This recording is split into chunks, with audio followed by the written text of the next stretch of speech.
18일 대구 삼성 라이온즈 파크에서 삼성 라이온즈와 기아 타이거즈의 경기가 열렸습니다. 그런데 경기 도중 팬들의 응원가에 맞춰 열심히 춤을 추며 응원하고 있는 선수가 있는데요. 삼성 라이온즈 역대 최고 외국인 선수라 불리는 괴물 투수 데이비드 뷰캐넌입니다. 그는 190cm 장신 투수로 2020 시즌부터 삼성 라이온즈의 외국인 에이스 투수로 활약 중이죠. 올해도 에이스로 시즌을 시작한 뷰캐넌은 전반기 동안 6승 7패, 평균 자책 3.23으로 활약했습니다. 그러나 불의의 부상을 당해 마운드에서 내려올 수밖에 없었는데요. 지난 7월 23일 키움전에 등판한 뷰캐넌은 2회 말 상대타자 김준환의 타구를 맨손으로 잡으려다 오른쪽 엄지손가락에 골절상을 입었습니다. 누가 봐도 부상이 의심되는 상황이었지만 그는 통증을 참은 채 투구를 이어갔습니다. 부상을 입기 전에도 뷰캐넌은 들쑥날쑥한 피칭으로 우려를 사고 있었고, 이날은 부상을 당한 손이 아파서인지 뷰캐넌의 몸 상태는 더 나빠 보였습니다. 경기가 끝나고 CT 촬영과 엑스레이 검사를 통해 오른쪽 엄지 아래쪽에 미세 골절 진단을 받았고, 회복까지 4주 정도 소요될 것이라는 심각한 결과가 나왔습니다. 이후 치료와 회복을 위해 한 달간의 공백을 보낸 뒤 돌아온 뷰캐넌은 결국 슬럼프를 이겨내고 후반기 들어한 경기 개인 최다 이닝 기록을 작성하기에 이릅니다. 특히 화요일에 열린 키움전에 이어 일요일 경기까지 주 2회 등판을 하면서도 두 경기 모두 승리로 장식해 삼성의 9월 상승세를 이끌어냈죠. 무엇보다도 스스로 100점 만점에 90점이라고 만족할 만한 피칭을 한 게 큰 소득이었습니다. 슬럼프를 맞은 상태에서도 부상을 꼭 참고 경기에 임할 만큼 그는 팀을 위해 최선을 다하는 훌륭한 인성으로도 큰 사랑을 받고 있죠. 뷰캐넌은 실력도 실력이지만 한국을 사랑하고 한국 문화를 존중하는 선수로 유명한데요. 실력은 물론 영화배우보다 더 잘생긴 외모, 분위기 메이커로 불릴 만한 끼와 좋은 팬서비스 등 삼성 라이온즈 팬이 아니더라도 좋아하는 팬들이 많은 선수이기도 합니다. 그는 투구를 시작하기 전 항상 모자를 벗고 고개 숙여 인사하는 모습을 보여줍니다. 그리고 마운드 위에서는 냉정해 보일 정도로 감정 표현을 거의 하지 않는 선수인데요. 더가웃에서는 완전히 다른 사람이 되어버립니다.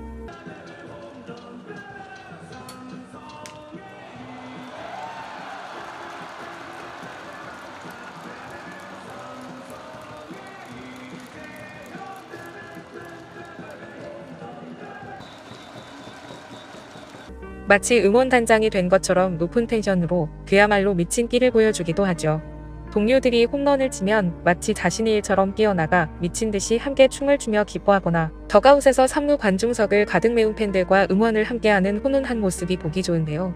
이렇게 유쾌하고 장난치기도 좋아하는 뷰캐넌이 일본에서는 완전히 다른 모습으로 지냈다는 고백을 해 팬들에게 큰 충격을 안겨주었습니다. 뷰캐넌은 한국에 오기 전 일본 리그에서 뛰었습니다. 일본 리그에서 그의 성적은 나쁜 편이 아니었지만 그는 일본에서 지내는 내내 어려운 시간을 겪었습니다. 일본 리그에서 그를 힘들게 했던 건 야구 성적이 아닌 외적인 부분이었다고 합니다. 그건 바로 일본의 보수적이고 경직된 폐쇄적인 문화 때문인데요. 일본 팬들은 기쁨과 즐거움을 온몸으로 표현하는 뷰캐넌을 보고 더가웃에서 저렇게 엉덩이를 흔들고 이를 드러내고 웃는 건 프로답지 못한 행동이다, 지나치게 경박하다, 보기가 불편하다라며 늘 그의 태도를 지적했다고 합니다. 하지만 뷰캐넌은 자신을 이렇게 손가락질하며 몰아세우는 일본 팬들을 납득하기 어려웠습니다. 그는 자신이 선발일 때는 누구보다 진지하게 경기에 임하고, 또 다른 투수가 선발일 때 역시 상대 투수를 존중하기 위해 절대 장난치지 않는 그야말로 프로다운 사람이었기 때문인데요. 사실 뷰캐넌이 속한 야쿠르트 스왈로즈는 일본 내에서도 가장 보수적이라는 도쿄 지역에 속한 구단이었습니다.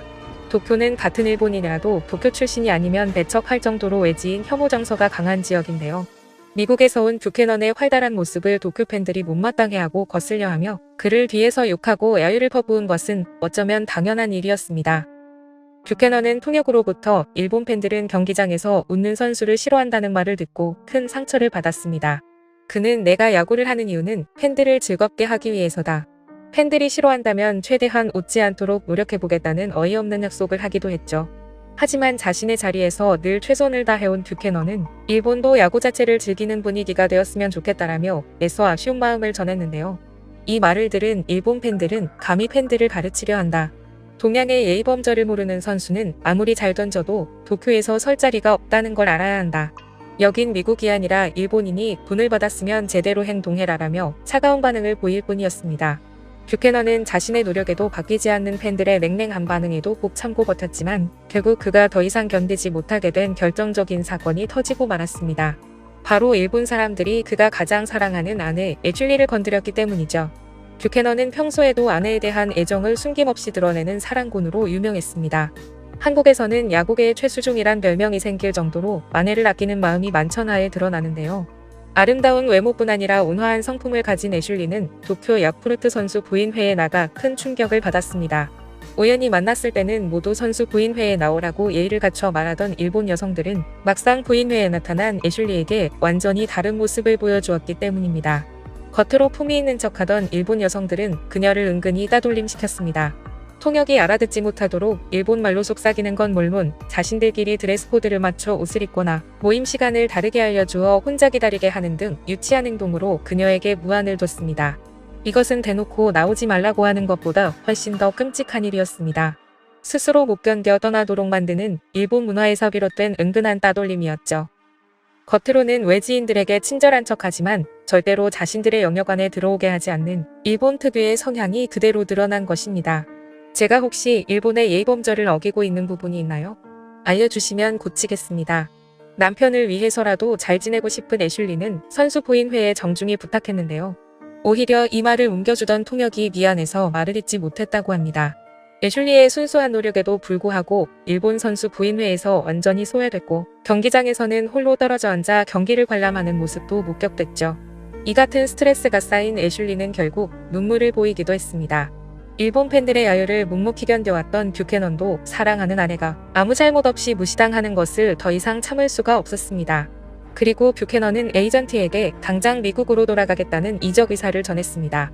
이 말을 들은 에이전트는 뷰캐넌에게 조심스레 한국행을 권합니다. 처음에 뷰캐넌은 한국행을 거절합니다. 똑같은 아시아 국가가 뭐가 다르겠냐는 이유에서였죠. 에이전트는 한국은 일본과 다르게 야구 문화가 개방적이고 외국인에게 친절한 나라다. 일본에 실망한 마음은 알겠지만 꼭 한번 가봤으면 좋겠다라며 뷰캐넌을 설득했습니다. 그렇게 한국에 온 뷰캐넌 선수는 팀의 에이스로 열심히 달리고 있습니다. 꽉 막힌 일본 생활과 달리 자유로운 분위기와 편안한 분위기가 잘 맞았기 때문이죠. 뷰캐넌은 일본과 달라도 너무 다른 분위기에 깜짝 놀랐다고도 했는데요. 인터뷰에서 그동안 야구를 할 때 느끼지 못했던 행복감을 한국에서 느끼고 있다고 했습니다. 뷰캐넌뿐 아니라 그의 아내 애슐리도 한국에서의 생활을 행복해하고 있습니다. 사교적이고 호기심 많은 5살 아들 브래들리와 털털하고 순한 3살 딸 릴리와 함께 뷰캐넌 가족은 한국 예능 프로그램에 출연하기도 했는데요. 아름다운 뷰캐넌 가족의 모습에 많은 사람들이 격려를 보냈습니다. 애슐리는 SNS를 통해서 매일매일 행복한 한국 생활을 외국의 지인들에게 알리고 있습니다. 한국에서 새로운 야구 인생을 살고 있는 뷰캐넌은 앞으로도 한국에서 계속 뛰고 싶다. 아내도 계속 한국에서 살고 싶어 한다면서 한국에 대한 애정을 드러내고 있습니다.